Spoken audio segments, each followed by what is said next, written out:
नमस्कार सर। नमस्कार, मेरो नाम हरिप्रसाद त्रिपाठी।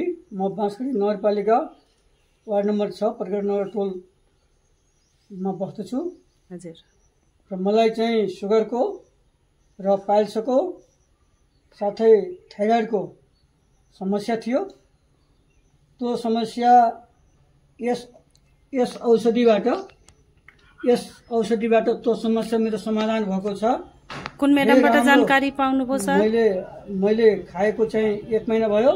यो औषधि मलाई चाहिँ पवन कुमारी मेडमबाट र बासमती मेडमबाट यो औषधि प्राप्त भएको हो, जुन औषधिले मलाई धेरै राम्रो गरिरहेको छ। सुगर पनि मेरो अहिले लेभलमा आइसकेको छ र थाइराइड पनि मेरो चाहिँ राम्रो भएको छ। एकैचोटि यो डिब्बा देखाइदिनु सर।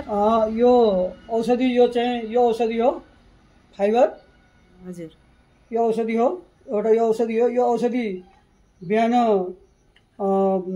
पानीमा 1 चम्ची घोलेर यसलाई खाली पेट खानुपर्छ। हजुर। यो औषधि ज्ञानो धर्म हो। यो औषधि दिनको 3 टाइम खानु पर्दछ।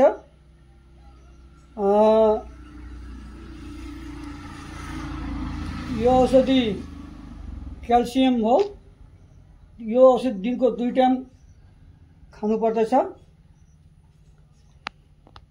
यो औषधि फ्ल्याक्स आयल हो। यो औषधि पनि दिनमा 2 टाइम खानु पर्दछ। अनि कति महिना भयो हजुरले खानु? यो औषधि खाएको मैले 1 महिना भयो। हजुर। 1 महिनामा त मेरो सुगर एकदम ठिक लेभलमा छ अहिले। हजुर। यो औषधि नोनी हो। यो औषधि पनि दिनको 2 टाइम खानुपर्छ, बिहान बेलुका खानुपर्दछ खाली पेट।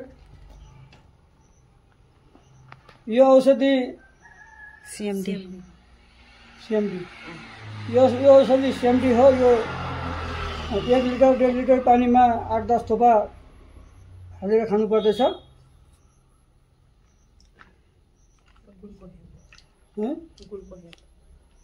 गुलको औषधि हो।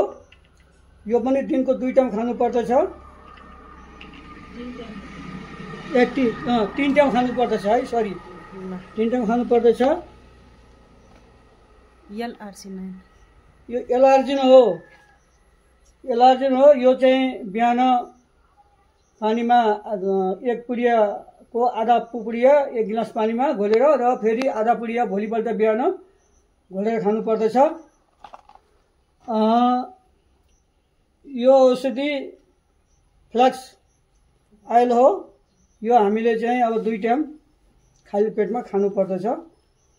यही औषधिद्वारा मेरो चाहिँ रोग निवारण लगभग भइसकेको छ।